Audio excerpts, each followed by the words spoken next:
need y'all to get real relaxed with me. Kind of just kick back, grab a drink, some cupcakes, whatever you fancy, because this is going to be a long update. TGI Friday. What's good, fam? T-Money coming to you live with the part 2 of my mega huge gigantic collection update that I did part 1 of like a week ago now. Yeah, I just wanted to say thank you to everybody who watched my first ever amateur room tour unboxing. I mean, amateur room tour type thing. I've never done a video like that before, as I mentioned, just because I didn't really feel I had the right presentation ever, but we're getting there slowly. I'm definitely going to be building some shelving, so can't wait to show you guys all that when it's done.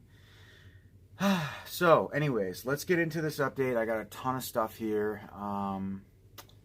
Don't even know where to begin really, but we're gonna start off with a couple t-shirts that I picked up from Cavity Colors. So they're Chopping Mall, and what I like about Gutter Garbs, rather, not Cavity Colors, they're both great companies, but Gutter Garbs gives you the option to, when they come out with a new collection recently, they've been pairing their tees, so you get kind of like a 2-pack. So if you like 2 out of the 3 or 4 shirts that they release, you have the option to buy them both.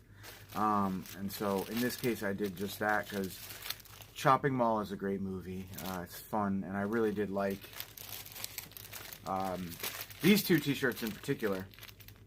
Just some good throwback promo artwork from the film. So first up we have this one.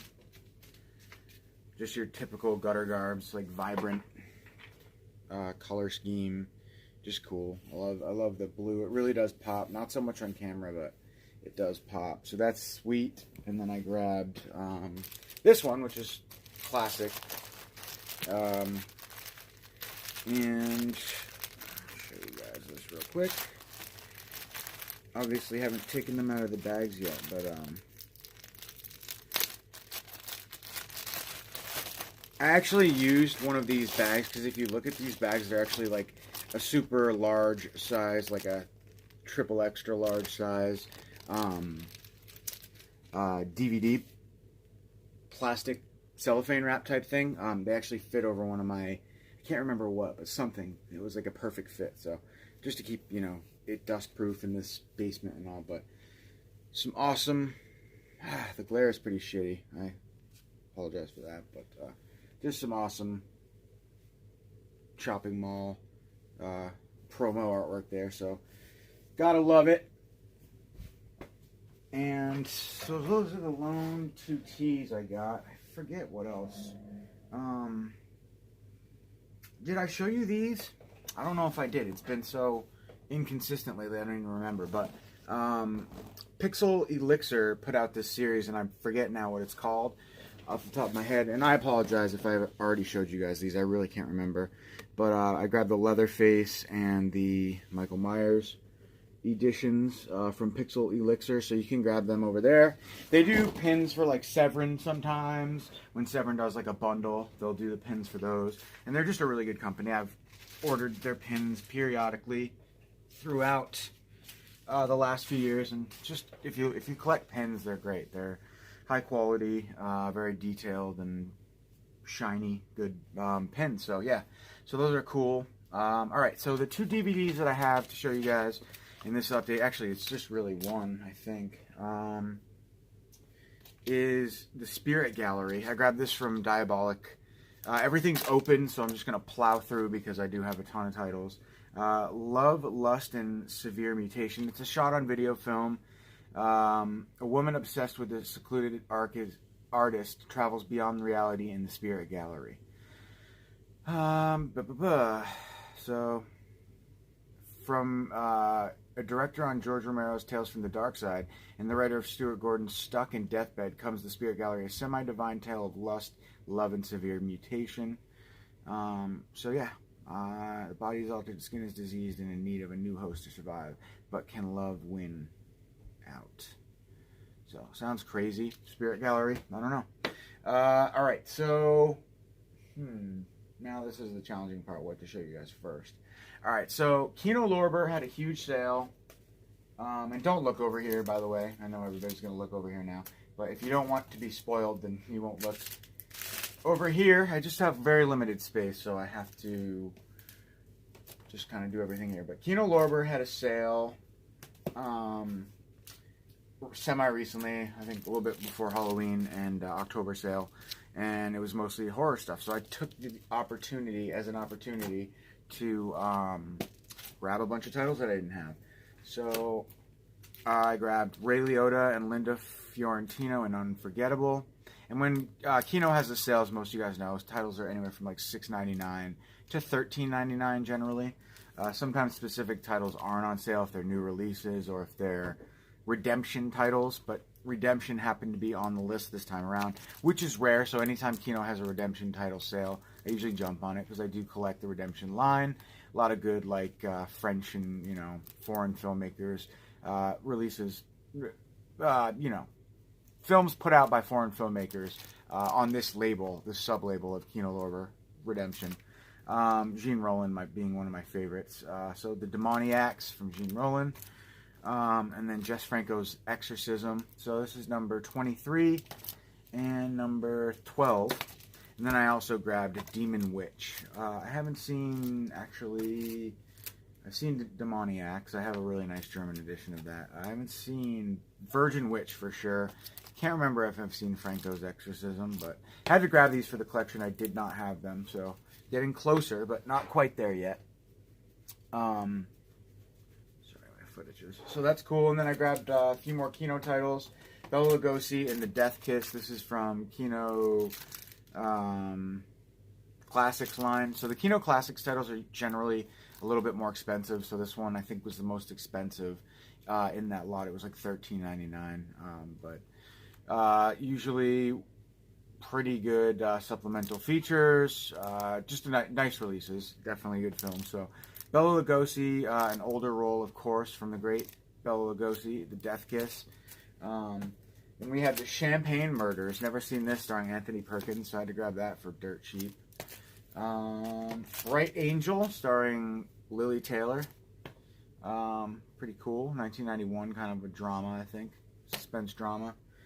I could be wrong, but then we have a brand new title. This was actually not included in the sale. I just have my Kinos together for the most part, but I got this from Diabolic DVD. Diabolically Yours. No coincidence there, but yeah, 1967. Stars in this provocative French thriller as a wealthy mom, screen legend Alain Delon. At the center of an extraordinary plot after a car crash leaves him unable to remember who he is. With his wife, convinced he is faking his amnesia, he sets out to discover who and why someone wants him to believe he's going crazy and should end his life.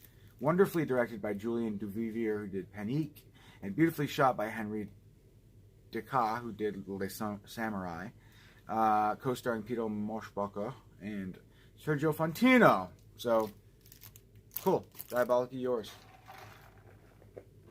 Diabolically Yours. All right. This one, I was watching Terror for Tom's update pretty recently. Nightmare, killer. I don't know if it's shot on video or what, but it's a really budget slasher flick where the killer, I don't know if it takes place in like ancient night times or whatever, or if it's modern nights, but it looks really indie on the back. There's some, that stereotypical Scream Queen, budget Scream Queen look, and then a cool gory still. So I don't know. Looks like a knight, an individual donned in full night gear is approaching a vehicle. So a former shy girl writes a coming-of-age story based on high school. The reunion will be the first time she comes face-to-face with the subjects of her book. So maybe Jumanji for the horror film. I don't know. All right, let's see. What's next? All right, so... God, I'm sorry, guys. Don't look over here. Just don't do it. So... I was kind of up in the air about this one. I wasn't sure if I was going to grab it, but I had screwed up, ordered something I already had ordered, which I do too much, entirely too much. And I contact Jesse. He's always super cool, and he was like, yes, you can swap it out for, something of similar value, the same preferably. So anyways, he let me grab the Dutch Sex Wave collection, which is put out by Cult Epics. Probably just some obscure 70s porno. I'm not really sure, but Dutch Sex Wave, Frank and Eva, Blue Movie, Susan, Sandra, Olga, and Julian, Obsessions. So Obsessions is actually co-written by Martin Scorsese. So it's 4 films.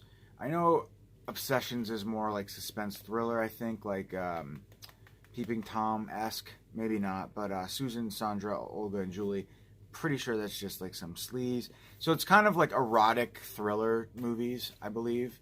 Blue Movie I've never seen, and Frank and Eva I've never seen, but both of those cover artworks look strikingly similar. So if anything, even though I have Obsessions and Susan, Sandra, Olga, and Julie on Blu-ray, separate Cult Epics releases, I don't have the other 2, I don't believe, unless they were like featured on a double feature with the other movies. I don't know, but Blue Movie sounds very familiar, so I wanted to just grab that because I needed to exchange something anyways. That reminds me, I actually have still have a little coupon to Diabolic, so I should buy something. But anyways, then we have, you guys are going to know the whole update before you even see anything. The Wizard of Oz, this is a Best Buy exclusive. I wanted to grab this, grew up with this movie. I mean, who didn't really? My pops loved this movie, or at least he loved to play it. It was always on growing up. And yeah, I just have fond memories of The Wizard of Oz, and I really, really love that cover artwork. It's beautiful. So, Movie Chatter showed this off. I actually did scoop it up.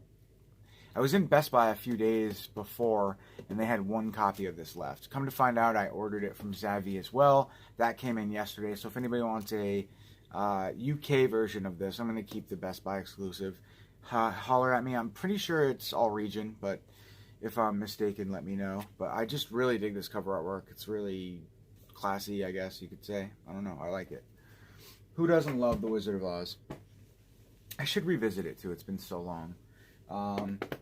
Alright, then I grabbed Sleeping Beauty because I don't own this movie, and it's a childhood, not favorite, but I did enjoy this Disney film growing up. You know, just the characters in these classic Disney movies are the best. So it'll be fun and interesting to revisit The Great Sleeping Beauty. I figured, why not? Brand new Steelbook edition. It was pretty pricey. I probably should have just gotten the standard edition, but I grabbed it from Best Buy. I'm not in there often, so when I do go in there, I kind of splurge. And then I grabbed Beetlejuice on Steelbook. I don't really know why, to be honest. I have the standard US release, which isn't very good, but I'm sure it's probably just as good as this. But I don't know. I didn't even realize I had ordered this, and then I got the shipment notification, and turns out a few months before I had pre-ordered it. So those damn Zavvi emails that I get in my like promotions mailbox in my email, they get me every time. New Steelbook release, check it out. Especially if it's like a horror movie or an Arrow release, I'm all over it. Almost 99% of the time. All right. Oh, one that I didn't show you from the Kino haul is the Puppet Masters, and I've never seen this movie, not to be confused with the Puppet Masters, Puppet Master, or the franchise. This is a totally different film from 1994. Pretty cool cast. Donald Sutherland stars in this movie, so trust no one. Here's the edge-of-your-seat sci-fi thriller based on the classic novel by Robert A. Heinlein, Starship Troopers. Delivers unrelenting suspense and non-stop action. Sutherland leads a team of top-level government agents who make a chilling discovery. Extraterrestrial beings have landed and are quickly taking control of the residents of a small Midwestern town. Manipulating their bodies and minds like puppets, faced with an escalating crisis as the creatures multiply and spread, the team must somehow eliminate the seemingly unstoppable aliens. So that sounds awesome. Right up my alley. So can't wait to check that out. I didn't know it came with a slipcover either. That was a pleasant surprise. So All right, so moving on. Let's go with a couple titles I got from Scorpion releasing. The Beast with 1,000 Eyes. I just love these 50s, 60s creature features. Really good practical, well, really cheesy but good practical makeup effects and prosthetics. I don't know, just the effects, not only the makeup effects, but all sorts of cool effects in these movies. I enjoy watching. So, yeah, anything from like animatronics to stop motion animation to what do they call it? I don't know. I just love this feel. So 50s black and white sci-fi creature feature. Can't go wrong with that. And then we have Peace Killers. I don't really know much about this one. It seems to be like a bike exploitation film. Some gang of bikers kidnap a young woman and disrupt a peaceful way of life in a quiet commune in this wild biker classic. So sometimes Scorpion releases some offbeat shit, and I like it. It's cool. So I like me some good biker exploitation or bike exploitation. So cool. And then I grabbed another one from Scorpion. Really love this movie, Conquest. If you like cheesy Hercules, Deathstalker type ripoff. It's an Italian ripoff of films of that nature. And if you like that sort of thing, like the He-Man and the it's almost like fantasy. It's not horror. It's more like fantasy, action fantasy type thing. But cheesy and great. From like this one's from 1980 something, I believe. Claudio Simonetti. So it's a Fulci film that is different from the traditional Fulci film, but is similar in so many ways. I love Fulci. He just tried to bring like everything. Every genre or subgenre that was even semi-popular or interesting, he experimented with, I guess you could say. So I enjoy this movie. Previously, I only had a German media book, I think, for this one. So this is a really nice American debut of this one. I'm trying to find the year, and I can't, but pretty sure it's from the 80s. Possibly the late 70s. Anyways, that's Conquest, and then I grabbed a couple titles from Synapse. Glad to see that Synapse is putting out some stuff. Still waiting on the Kindred. Don't know what the deal is with that one, but Undertaker. And I apologize if I showed these off in my last update. Now that I'm looking at these, I can't remember if it's just because they've been sitting on this desk for a week and I've been seeing them every day, or if I actually showed this off. I think I may have. But a deadly virus outbreak turning people in Japan into flesh-eating zombies in Undertaker. And the government intervenes, trying to separate survivors from the infected. Ryuichi, a young boy who has his family and friends have been destroyed by the undead infestation. He becomes an assailant to an Undertaker, a person hired by families to kill loved ones who've been turned. Armed with a modified shovel and a bag, Ryuichi roams the ruins of Japan, killing zombies and collecting body parts to prove to grieving families that their infected loved ones are now at peace. So that sounds pretty interesting, actually. It's from 2012, so it's a newer film as well, relatively newer. So that's awesome. And then we have Watch Me While I Kill. I think 88 Films released this one for the UK, but we have an American debut here with this new 4K transfer of the film. I haven't heard much about the transfer, but Synapse, if there's anything you can be sure of Synapse, is that their transfer quality is always top notch. They always spend almost too much time, in my opinion. I guess you can never really spend too much time bringing a movie back to life to its fullest, visual potential. But yeah, Watch Me When I Kill. So Synapse kills it as far as that goes. So I'm sure you can expect the best presentation this movie's ever been in. Probably blows the 88 out of the water, or whoever. I know a foreign company had put it out, but I can't remember who. But anyways, a beautiful young nightclub dancer witnesses a brutal murder and soon finds herself being stalked by an animalistic gloved killer. Awesome. And this is like kind of a giallo, definitely from like the heart of the giallo time. Who directed this one? I don't even remember. Antonio Bido. So I don't know if that's stage name or what it is, but the name doesn't sound familiar to me. But this could be maybe his what do you call it? His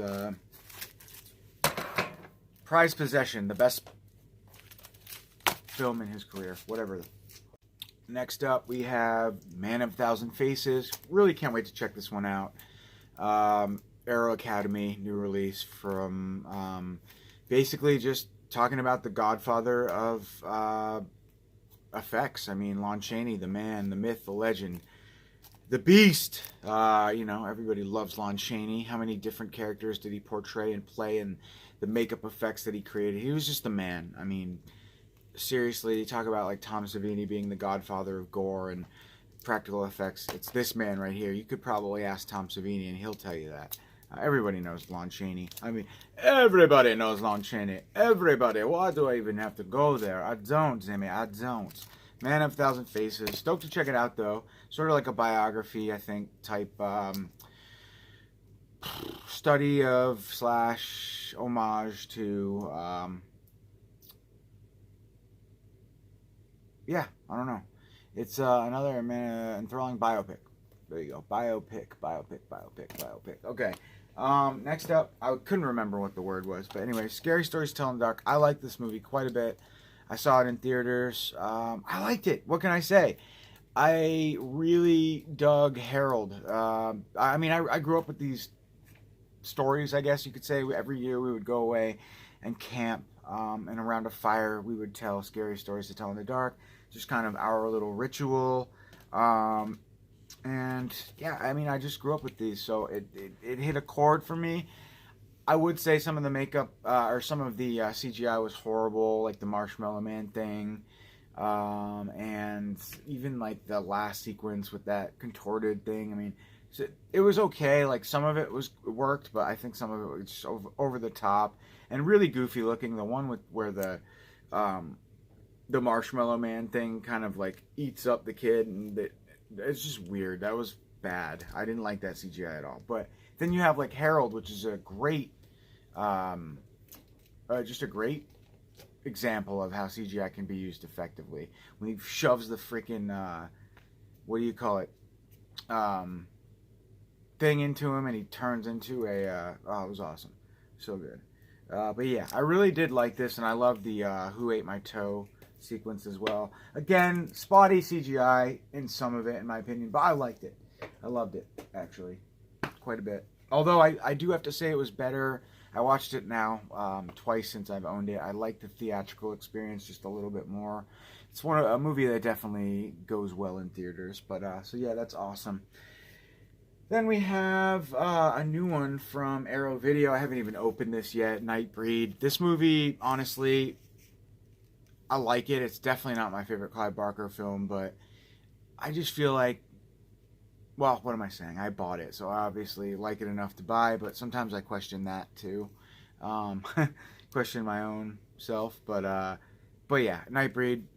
What I was going to say is Scream Factory put out a great edition of this as well, so if you own that, probably not 100% necessary to own this, especially because you're not getting the Cabal cut here. But it's chock full of special features. So I don't know if you can read that, but there's a lot of them. So this is Region B locked, so I'm sure in a year or so they'll put out a limited edition for the States. But yeah, really nice Arrow hardbox type limited edition. You've got your keep case, your booklet. Good film. I like Nightbreed. I just don't love it. Then we have one from Scream Factory, Road Games, classic movie. I think this was also put out by Umbrella Entertainment. I do enjoy this movie a lot. Both performances from Stacy Keach and Jamie Lee Curtis are great, and it's fun, suspense. I like this movie. It's good, definitely. So a little bit of a joyride, like it predates Joyride, of course, but kind of like that road thriller suspense type movie, a little breakdown-esque. Not really, but just good, solid suspense movie, I guess. It takes place on the road, and a great cast. So that is a new one from Scream Factory, and chock full of features as well. I don't know if you could see that, but to save time, I will just put it there and you can take a look. So, really nice release. New one from Collector's Edition from Scream Factory. Alrighty, and then we have, I didn't need to grab this, but I really did like this cover artwork, newly commissioned for this. Not the biggest fan of the Necromantic films either, but again, for collector purposes, only 100 of these, I think, printed as far as the slipcase. And it's the original editions of Necromantic, Necromantic 2, in the slipcovers that they came in, just new slip. The only thing that's different about this release is this double-sided box artwork that they have, so it's like a limited slipcover. So if you don't give a shit and you own these movies and you're not psychotic like me, then I would say you're totally fine with whatever version you have. But now I am going to sell Necromantic and Necromantic 2 Cult Epics editions for a reasonable price, so stay tuned for that. And by the way, guys, I have a ton of stuff for sale. I really do now, so I'm just kind of letting it stack so I can do one big for sale video and hopefully get rid of a lot of stuff. It's all high quality boutique stuff, brand new, factory sealed. I'm a moron and I just pre-order things a lot. Then I forget that I pre-ordered them. It's just not a good excuse, but it's the truth. So anyways, stay tuned if you're interested in any of those films. They're crazy. That's not really my forte by any means, but I had to grab this. So excuse me. All right, next up we have 3 titles from Severin. We have Byleth, the Demon of Incest. I think they just put out like a flash promotion thing where you could order this signed. So the ultra rare Italio Shocker on Blu-ray for the first time ever. 1972, unnerving, demented, and dead serious. And one of the most bizarre Eurosleeve sickies of the 70s, Mark Damon delivers an atypically unhinged performance as a duke consumed by unnatural lust for his beautiful sister. Toss in depraved dollops of sex, voyeurism, demonic possession, and a giallo-style violence, and you get the sumptuous yet insane rarity the Wild calls intriguingly different and endearingly odd for Italian horror aficionados. So crazy, batshit batshit Italian craziness. So that's awesome. Then we have Werewolf in a Girls Dormitory, another one I'm really excited to check out, a new one from Severin as well. Twisted Italian horror meets lurid German creamy in the 1961 Euro Shocker filled with genuinely eerie scenes and rather graphic maulings. Series of grisly murders. When an all-girl reform school is rocked by a grisly series of murders, it will unleash a nightmare of sexual corruption and lupine depravity. Awesome. Originally titled Lycanthropus. That's awesome. Instead of Anthropophagus. We've got Lycanthropus and Anthropophagus. Anthropophagus and Anthropophagus Lycanthropus. Say that. Wow. Anthropophagus Lycanthropus. Those are a tongue twister of what do you call it? Goodness. Eurosleeves, I guess. I always forget the name of the series of films that are banned outside of this something. I always forget that damn name. Cinema Nasty. Thank you. Cinema Nasty. Video Nasty. And I'm not even sure if they both are. I think Anthropophagus definitely is. Anyways, that's cool. And then I don't know what I did with oh,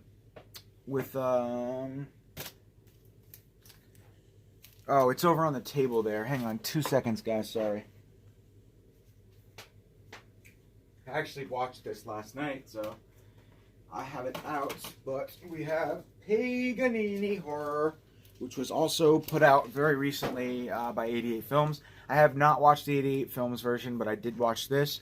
And I heard somebody was talking about mixed reviews on Blu-ray.com or something about the picture quality. And what I will say is, just like so many other obscure films from the 60s, 70s, and 80s that are being brought back by these amazing companies and painstakingly restored, it was good in certain sequences. You can definitely tell that it's an old film. Some sequences are way more grainy than others, but on the scenes that they cleaned up, they look great. So to me, it's totally fine. I didn't think this was a bad release at all. In fact, I'm more than grateful that this movie, as obscure as it is, had a release as nice as this is. So I wish we could have gotten more Donald Pleasance, and it is corny, this movie.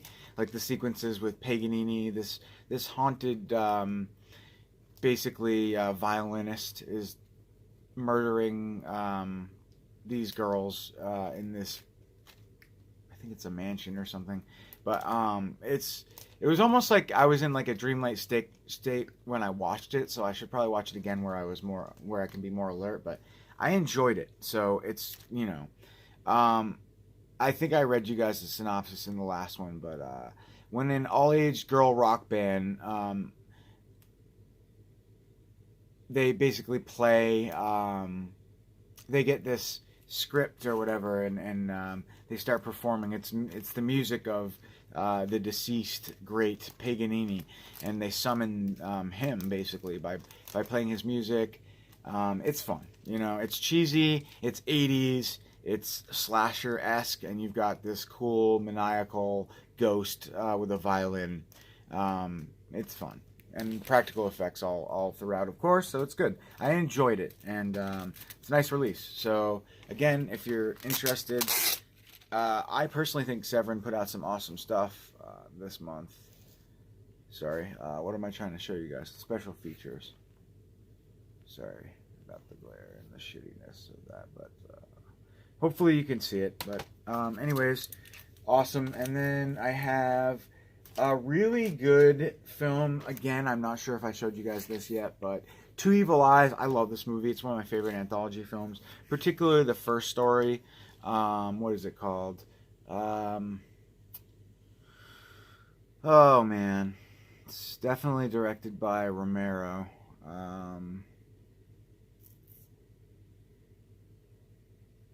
The Facts in the Case of Mr. Valdemar. It's creepy. I love it. It's just a really, really creepy episode. And I've always loved it. And then of course the Black Cats. It's great. Check this out if you like anthology films. This is a great collab. You know, Harvey Keitel, Adrienne Barbeau, amazing cast. George Romero and Argentos. I think it's basically their only collab. Maybe not. They collabed on, I think, Night of the Living Dead, maybe? Or Dawn of the Dead. I'm not sure. But anyways, it's great. So if you like anthologies, creepy, atmospheric anthologies, kind of like not like Creepshow, but you've got like the Titans coming together on this. So it's an all-star piece, really. I mean, you know, I always love when Carpenter and Romero and anybody who's a legend from this era gets together and does an anthology film. You know it's going to be good. Stephen King. So it's awesome. Two Evil Eyes, great. And that's a beautiful release again. I keep forgetting to show you guys all of the amazing supplemental features, but there are plenty. Really nice release. Blue Underground. Basically, Blue Underground's just putting out a lot of stuff they've already put out before, but they're doing 4K transfers, and they're doing like super editions. So basically, it's kind of annoying on the one hand because it's like, sweet, I already own all these movies by this company on Blu-ray, same format. Why are they just re-releasing everything? But they literally are going back and making better releases of great films. I think they have a great catalog anyway, so I'm cool with it. You know, I'm sure not everybody is, though. All right, so that's Two Evil Eyes, I digress. And then we have a stack of... Oh, wait, did I show you this, The Fan? I just got this today. I'm really excited for this one. I know the guys at Scream Factory were really proud of this and excited of this release. I've never seen it, but I love me a maniac, you know, psycho, possessive, fanboy type movie. Forgot what movie I was trying to reference, but there's a good one. But anyways, Hollywood legend Lauren Bacall and Michael Biehn tear up the screen in this edge of your seat thriller, The Fan. I think it's from 91. Yep, 81. Wow. Michael Biehn must be young as shit in this. Holy shit. The Fan is a renowned Broadway blah blah blah blah, and the passion letters here. Sorry, but it attempts to realize. So it's basically, it says here, this is the story of a great star and a fan who went too far. So what is it? Fanatic. There's another movie I think with the same title. The Fan that either Mondo Macabro put out or I think they did. And it's kind of a similar premise, but I do believe it's a different film. But I do love any, psychotic, possessive, what's the word? You know what I mean? Like, because it's so real. Like, people are actually obsessive like that. So it's creepy. Creepy aspect. All right, I'm getting tired, as you can tell, if I'm not really making sense. It's been a long video. I have a stack of goodness that I got from this company in France by the name of Le Chat qui Fume. I don't know what that means, but they just put out really nice. They're not media books, but they're like their own little. They're kind of like I don't know. It's got like the cardboard. You open it up, and it's the 5-fold disc type thing. But really nice releases. Really dig that cat. Yeah. Dig that cat. Something that's I know that's a Tales from the Crypt episode, isn't it? It is. I can't remember the exact name, but anyways, Next of Kin. Again, these are all films that are great. Aussie, French, Italian, all sorts of good horror movies that have already had nice releases in Germany and in the States, but now this wonderful French company is putting out these really nice releases. Eyeball, really, really, really nice. Just super collectible. I can't even talk about these films. They're all good, but as far as the features and stuff goes, they're all in German. So, all right. So this is something special. I grabbed, well, first up, we have the Sect. I actually did mean to grab the Church, not the Sect. It's my least favorite of Michele Soave's films, I guess you could say. It's still good, but I much prefer the Church and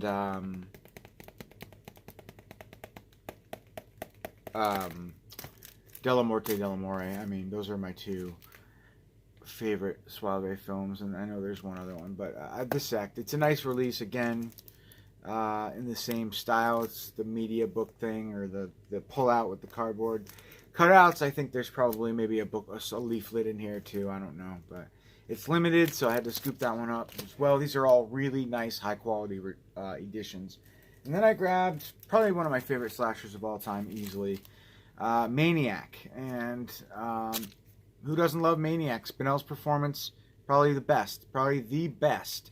The most real and believable